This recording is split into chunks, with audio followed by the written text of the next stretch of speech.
Palisade Radio is brought to you by First Majestic Silver Corp., one of the world's purest and fastest growing silver mining companies.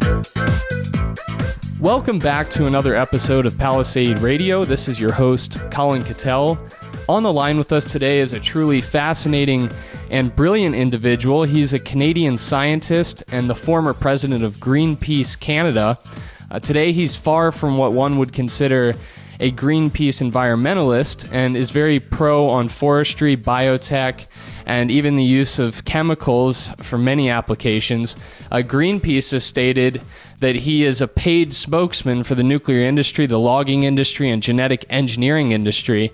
I'm speaking of Dr. Patrick Moore. Dr. Moore, welcome to the program. Nice to be with you. We were actually introduced by a company that you sit on the board of named Demetra, which is an agricultural gypsum business. And Demetra is in the process of joining forces with a public company called Centurion Minerals, a company that I'm personally invested in. And when I learned of your involvement there and your backstory, I thought it would be a great fit to get you on the program. You have a fascinating story. My first question is, how does one go from being the president of an organization like Greenpeace to being at the top of the organization's most wanted list? Well, I think it was actually Greenpeace that changed more than it was myself.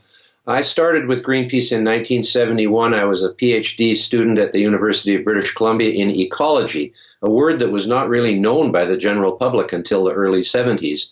And I learned of this group that was beginning to meet in the basement of the Unitarian Church to protest U.S. hydrogen bomb testing in Alaska. I had meanwhile been transformed into a radical environmental activist. It was the height of the Cold War, the Vietnam War, and the newly emerging consciousness of the environment.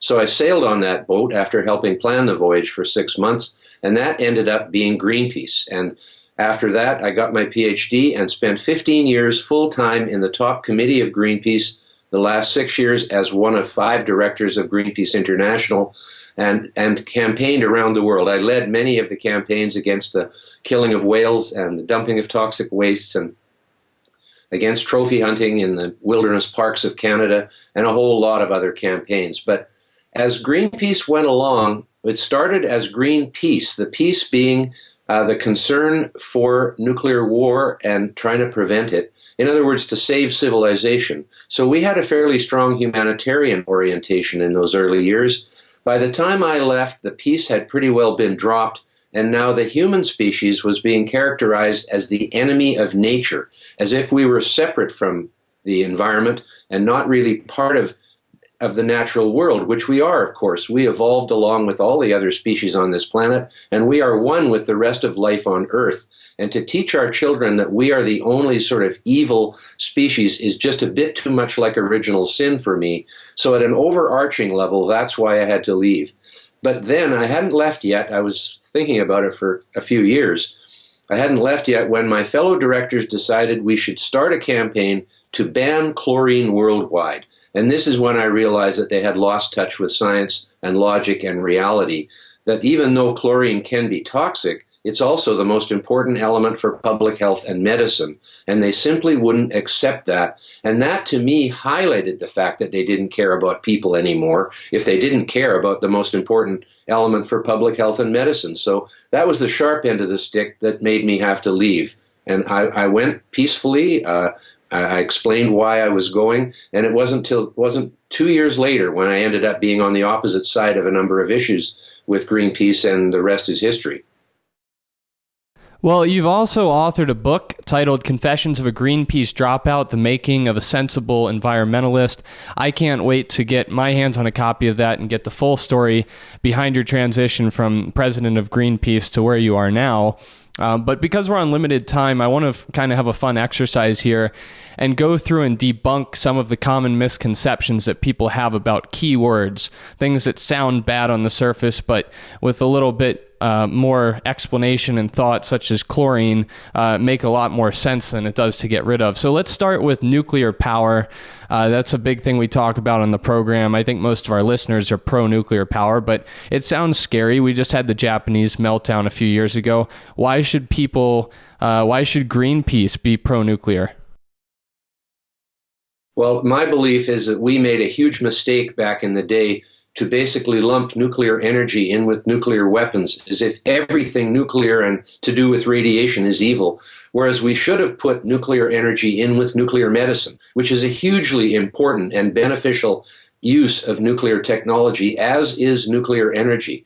Nuclear energy is the safest in terms of fatalities that have caused of all the major energy-producing technologies. No one died from radiation at Fukushima, and no one will. They just keep on with the scare stories about how these people are going to suffer in the future. It's not true. The very best scientists have made it very clear there will be no discernible health effect from Fukushima, whereas the evacuation itself caused 1,600 deaths. They evacuated an intensive care ward into a gymnasium, and many of those people died because they weren't been given treatment properly anymore. So sometimes we do things in a reaction that we realize in retrospect was the wrong thing to have done.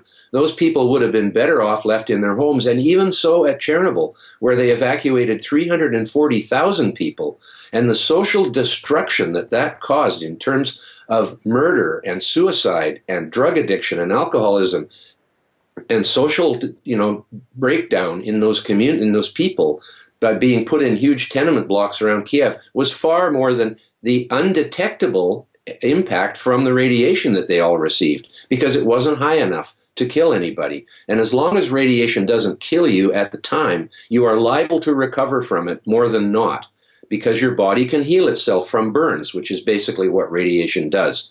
So the fact of the matter is nuclear energy is one of the cleanest, safest, most reliable, and cost-effective energies. If you look at Europe, France gets 70% of its electricity from nuclear.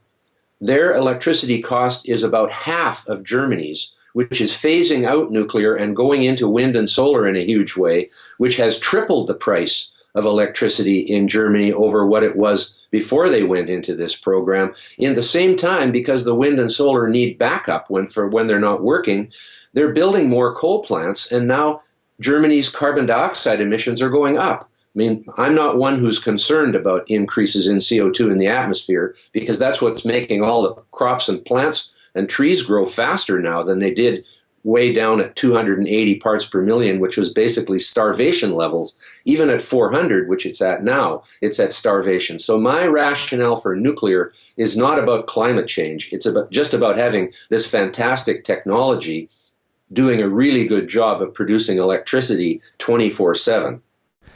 Can we give any credit to the stories about widespread cancer that exists after a place like Chernobyl has a fallout, or disfigured wildlife that comes years later? Is any of that true?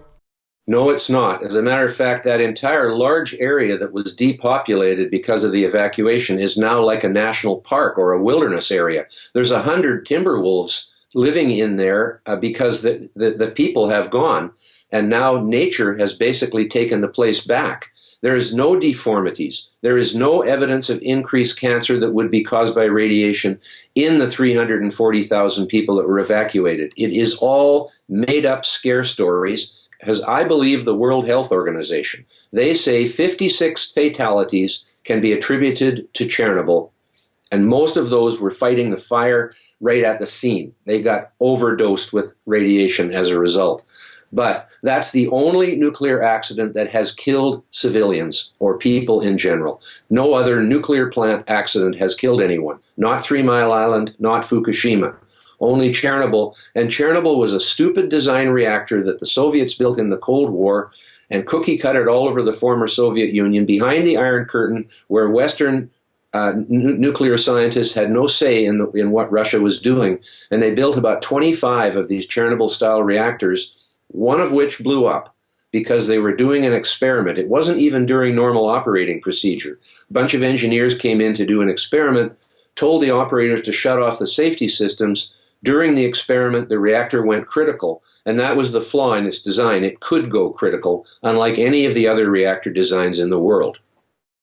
Okay, a topic that I was unaware of before our discussion a few weeks ago is the idea of underwater submarine tailings disposal. For somebody my age, I've never even heard of such a thing, and I have to admit it sounds pretty dirty to be dumping waste into the ocean.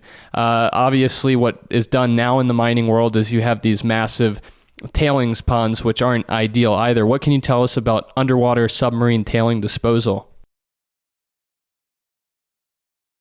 Well, Colin, it's not in every case that this is feasible. If the mine is 1,000 miles from the ocean, it's not going to work. But it's also been done in large bodies of water like the Black Sea and the Caspian Sea, which are almost lakes, but they're huge, actually. But it is also done in Indonesia, in British Columbia, and actually there's many examples of this around the world where a mine is situated within, say, 10 or 20 kilometers of a large body of water that goes deep quickly off the shore. Then the tailings, which are almost all just ground up rock, they're basically sand. There's a small amount of the chemicals that are used in the froth flotation process in them, but those are all biodegradable.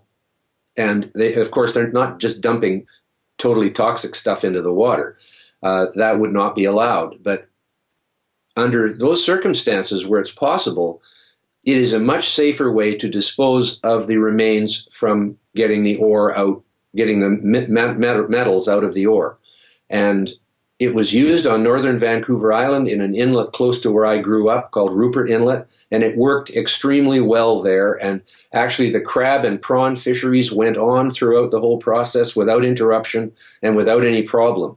So it is possible to do this and to get the stuff down on the bottom of the ocean instead of putting it behind a dam, which could break, and which, because it's exposed to the atmosphere, you get acid rock drainage, which basically pollutes any river that's running through that area. Whereas if you put it on the bottom of the sea, you have none of those problems, and it's down as far as it can go. It goes down and rests on the bottom, so it can't go anywhere else. So that's basically the reasons why it is a superior way of dealing with the waste from mine milling than putting it in a tailings dam. Many times you don't have any choice but to put it in a tailings dam, as I say, if you're 500 miles from the ocean or any other large body of water that would be suitable. Well, one of the biggest topics of discussion over the past decade has been the idea of global warming. You've already asserted in this interview that the CO2 that's a result of climate change is not necessarily a bad thing. In fact, you think it's very beneficial. Is global warming a real thing, and do humans have anything to do with it? Global warming and cooling have been real things all through history. But of course, if it was always warming, the Earth would have got so hot there'd be no life left on it by now. As a matter of fact, if you look at the long term, the last 50 million years have been a very sharp cooling period, and we are at the tail end of that cooling period in the Pleistocene Ice Age, which we are still in. People think the Ice Age ended when the last glaciation receded, but that was only one of 22 documented glaciation periods, basically in 100,000-year cycles, that have occurred since the Pleistocene onset about 2.5 million years ago in the northern hemisphere. Antarctica started freezing over about 30 million years ago, and by 20 million years ago was already frozen. But that's because Antarctica is naturally colder than the Arctic environment. First, it's mountainous, and therefore much of its geography is high right at the pole where it's colder. And second, it's surrounded by the Southern Ocean, which never really warms up like the continents of the Northern Hemisphere do. And they surround an Arctic Sea, which has no mountains. And so they're totally different. It's just natural that the Antarctic, even if the Earth warms up where it melts the Arctic ice, the Antarctic, it'll be another 10, 20 million years before that warms up, because just the difference in geography. And the fact of the matter is that even at 400 parts per million where we are now, we are still in plant starvation territory. CO2 has been dropping steadily for 150 million years, actually for 600 million years. You can go right back to when it was 10,000 ppm back then. And in fits and starts, and since the last 150 million years, very, very steadily has been going down from 2,500 ppm 150 million years ago to, at the height of the last glaciation, 180 parts per million, which is only 30 parts per million above the death of plants. It's actually believed that plants virtually stopped growing during the height of the last glaciation, and it was like so cold throughout most of the world that it caused a lot of plant death. Then we came into this interglacial period, which is one of many that have occurred. We have really good documentation of the last 8 of them through the 800,000-year ice cores drilled in Antarctica and the Vostok ice core, which is 400,000 years. Those ice cores have given us a picture of temperature and CO2 in the atmosphere, along with other factors that make it very clear that we're talking about 100,000-year cycles in virtually perfect synchronization with the Milankovitch cycles. Look up Milankovitch cycles in Wikipedia to start research into why these 100,000-year cycles are occurring. It's because differences in the orbit of the Earth around the sun and the tilt of the Earth towards the sun. And that would cause warming and cooling periods of the 100,000-year cycle, and that causes CO2 to come out of the ocean when the climate warms and to be pulled back into the ocean when the climate cools. Cold water holds twice as much CO2 as warm water, and the sea has 45 times as much CO2 in it as the global atmosphere does at this time in history. And so the sea is basically breathing CO2 in and out. So it's not the CO2 that causes the temperature changes through the glaciations. It's the temperature that causes the CO2 to fluctuate up and down in sync with the temperature. But the temperature comes first and the CO2 comes after. The cause never comes after the effect. And so the cause is always before the effect, and that would be temperature. So the interpretation of the whole of climate history has been twisted by this idea that our CO2 emissions are driving catastrophic climate change, which is nonsense. There is no increase in extreme weather events, and yet they're just saying there is, as if every extreme weather event is now an increase in extreme weather, when extreme weather has been happening all through history. Many studies have been done on rainfall and drought and hurricanes and tornadoes. As a matter of fact, it's one of the quietest hurricane times now. It has been for the last 10 years. So it's sure obvious that CO2 is not causing hurricanes, but they'll have you think that CO2 is causing everything that goes wrong. And something goes wrong with the weather somewhere, and actually many places, every day of the year, because we think it should just be perfect weather, like 22 degrees and just the right amount of rain and sunshine. There's hardly anywhere that has the perfect weather or the perfect climate. The Mediterranean climate and the climate in the tropics between 5,000 and 7,000 feet is pretty nice, though we call that the land of eternal spring. But most of the rest of the world is in tumultuous weather more often than it is not. Well, it's a fascinating subject, and we spoke about that at length, your theory on climate change, when we spoke a couple weeks ago. I know you'll have a paper published on that point, and maybe at the end of the interview you can let... It's actually... Go ahead. The paper has actually just come out. If people go to my Twitter site, at EcoSense Eco, E-C-O, sense, as in sensible, now, that's my Twitter site, and there you will see access to that document on the internet. The document is titled The Positive Impact of Human CO2 Emissions on the Survival of Life on Earth, because I contend that if we hadn't come along and figured out how to burn fossil fuels and put some of the CO2 back into the atmosphere where it came from when it was sucked out by trees that got turned into fossil fuel or by plankton that got turned into oil and gas, then CO2 would have continued to go down until it got down to the level of the death of plants. We have restored balance to the carbon cycle. I will argue that with anybody. I want someone to basically contend that I am wrong. I have not had anyone, they just go silent. Nobody has tried to take apart my story, and it's published now. It's a fairly long paper. It's like 24 pages with graphs and charts showing the history of climate and why I believe that we are doing a very positive thing by putting CO2 back into the atmosphere and giving the plants the amount of CO2 that they would actually like. Greenhouse growers around the world take the CO2 up to 1,000 or even 1,500 parts per million because that is the optimum for plant growth. And that is the level CO2 was at through most of the history of modern life on this earth. We are at low levels now compared to any other time in the history of modern life, except during the Carboniferous, when trees evolved and turned into coal and pulled all that CO2 out of the atmosphere at that time. It went down to levels that are about as low as they are now. What's caused the present decline in carbon dioxide is the calcifying marine organisms turning calcium and carbon dioxide in the water into calcium carbonate to make shells for themselves. The coccolithophores, the foraminifera, look those things up. Coccolithophores are the main phytoplankton, i.e. plants in the ocean, providing food for the entire food chain of life. And foraminifera are little animals that eat the coccolithophores. They have calcium carbonate skeletons on their outside. They're beautiful to look at, so look them up. Coccolithophores and foraminifera. And then there's all the clams and crabs and coral reefs and all the other marine species that take carbon dioxide and turn it into rocks. This is called limestone, marble, and chalk.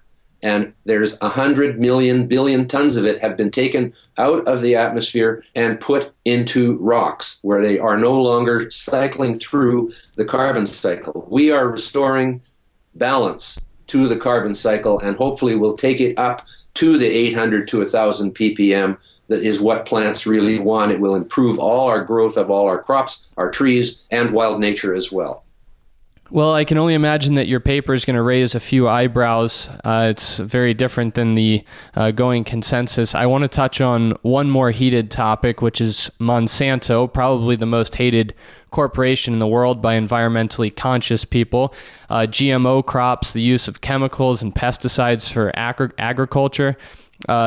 People who hate Monsanto will say that these things are causing cancer and killing people. What are the benefits of things that companies like Monsanto do and provide for agriculture? Well, the main benefit is food, something that we more or less require every day. And what Monsanto has done is they have improved the seeds that farmers use to grow our food, and that's why farmers clamor for them. It's only in countries that have fallen for the hype that there's something wrong with these seeds where farmers can't grow them.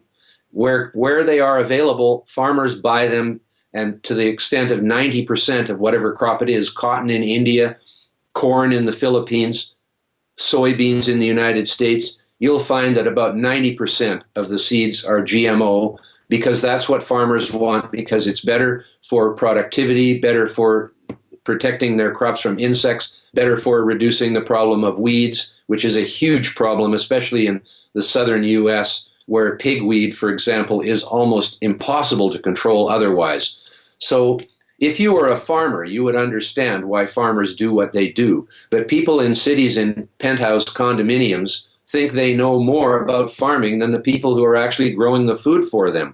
They should actually stop buying food from the store and see if they can grow their food on their balcony, how successful they'd be. You know, there's so many people, armchair critics, who think they know better about these things. Now, the fact of the matter is every science, nutrition, and health organization in the world with any credibility says GMO foods are as safe or safer than conventional foods, because they've been tested more than conventional foods have for safety. No GM crop can get on the market without rigorous testing, which is done. Whereas carrots, who's tested normal carrots for anything before? And in fact, peanuts and cashews can have chemicals in them that are very harmful to you. And the biggest problem with food is food poisoning with E. coli by using manure that hasn't been composted long enough in organic farming. 53 people died from eating organic bean sprouts in Germany in 2011. No one has ever died from nuclear reactors in Germany, and yet they're phasing out nuclear reactors, one of the most important planks in their whole electricity, 25% of their power. They're phasing them out because they're supposedly dangerous. They're not phasing out organic bean sprouts. No, they're going all to blazes for those. There'll be more and more organic bean sprouts. But, you know, people just don't have a very good sense of what really is risky in their lives. The riskiest thing we do any day is to get in a car or some other moving vehicle and risk our lives of crashing or being crashed into. And yet we do that as if it's, you know, just a matter of course. Whereas then we're afraid of vaccines, which can actually save our children's lives. You got all these people now who are refusing to vaccinate their children when it's obvious that the chance of vaccine saving your life is like 1,000,000 times more than the chance of vaccine causing you harm, which isn't even demonstrated. And so you've got a very strange mentality in a lot of people who tend to believe fairy tales and don't believe the truth. Well, not only do you disagree with many things that Greenpeace stands for, but you've really went to the dark side by joining the business world. You've joined the board of an agricultural mining company I mentioned at the beginning of this interview called Demetra Minerals, which is doing a joint venture with their gypsum project in Argentina with Centurion Minerals. Anything that you can tell us specifically about that company, or just your business doings as a whole as it goes for joining different boards and working in the mining business? Well, of course, gypsum is what wallboard is made from, that white stuff that's in between the papers. So it's not as if it's some kind of toxic or nuclear waste. It's a perfectly good chemical that was made by life. Actually, it's a life deposit in the ground and can be mined, and it can be made into wallboard, or it can be used as a soil ameliorant. It's an addition to soil that helps the soil hold more water, and also is a fertilizer. It contains sulfur, which is one of the necessary nutrients for crops. And there are millions of hectares or acres of farmland in Argentina and Brazil that desperately need this substance to improve the soil. And so that's why I am in favor of it and why I sit on that board, because I think it's very important for the future of agriculture in South America to have this soil ameliorant. It's like adding lime to soil, only it's better, because it's not just calcium carbonate, which is what lime is, or calcium oxide. This is calcium and sulfur. And so therefore it confers a lot of properties in soils that you don't get by just adding lime. It sweetens the soil as well as making it retain water more efficiently and provides some fertilizer effect. So it's really a good project, and the people who are running it are doing it in a really good environmental manner with total restoration of the land after the mining occurs, and the people in the local area are strongly supportive because there's a very high unemployment rate there, and they need the work. Dr. Patrick Moore, I want to thank you very much for coming on the program, and I probably will ask to get you back on very soon. I assume this is going to be a very heated debate that comes up in the comments section for the interview here. A lot of great points and an encyclopedia of knowledge. Thank you so much for coming on the program with us. Thanks a lot, Colin, and I'll be happy to come back anytime. Think you understand the junior mining sector, and you think that the participants in the mining sector, junior mining sector, are good people and kind people, hit the bid. And the world is always going to need raw materials. It's going to need copper and gold and nickel and so forth. Totally destabilized. Hey, Troll, did you hear what's going on in Yemen? Or are you too stupid?